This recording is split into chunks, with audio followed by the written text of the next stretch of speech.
राम राम राम मंडळी. राम राम राम राम. का हो ते शंकरला धरून आपट्याचं घर कुठं आहे? काहून हो? काय काम आहे त्याच्याशी?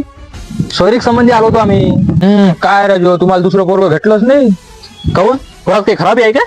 खराबी पोराला नांद आहे ना. नांद कायचा हो?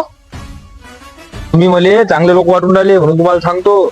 पोराली पोरीचा नांद आहे. लग्नाच्या आधी पोराचे एक दोन लफडे असतातच. अहो कर्ज पण लय त्याच्या अंगावर. बँकेनं टीनं नेलते काढून त्याच्या घरावरचे म्हणून तर आता स्लॅब टाकलाय त्यानं. मग चांगली गोष्ट आहे ना स्लॅब टाकला तर. हो तुम्हाला समजून नाही राहिलं. मला ती सोयरीक मोळायची आहे. तसं नाही जाऊ नका तुम्ही त्याच्या घरी. नाही नाही पोरगा तर एक नंबर आहे हो. पोराला काय पाहता तुम्ही? पोरान जमीन भाड्यानं गेलाय नाही हो? हा. नाही हो मॅडम सातबारा पाहिला त्या नावावर आहे ना जमीन. तुम्हाला महाविकास आहे की कागदावर? हो एकदा माणसं कुठे बोलतील कागद नाही. अरे बा तुम्हीच सांगा येईल. अरे बा दारू पिऊन कुठे पडले न तू. मला काही भरोसा नाही बा तुमच्यावर. अरे बाबा मी जर खोटं बोलत असेल ना माझ्या पायातली चप्पल काढा आणि तुमच्या तोंडावर मारा. तरी मला भरोसा नाही तुमच्यावर. अरे बाबा तुमच्या बायकोच्या नवऱ्यासारखा आहे ना मी. पोरग जवळून पाहिल्याशिवाय कसा निर्णय घेऊ आम्ही. अरे बा कसंच सांगू येईल.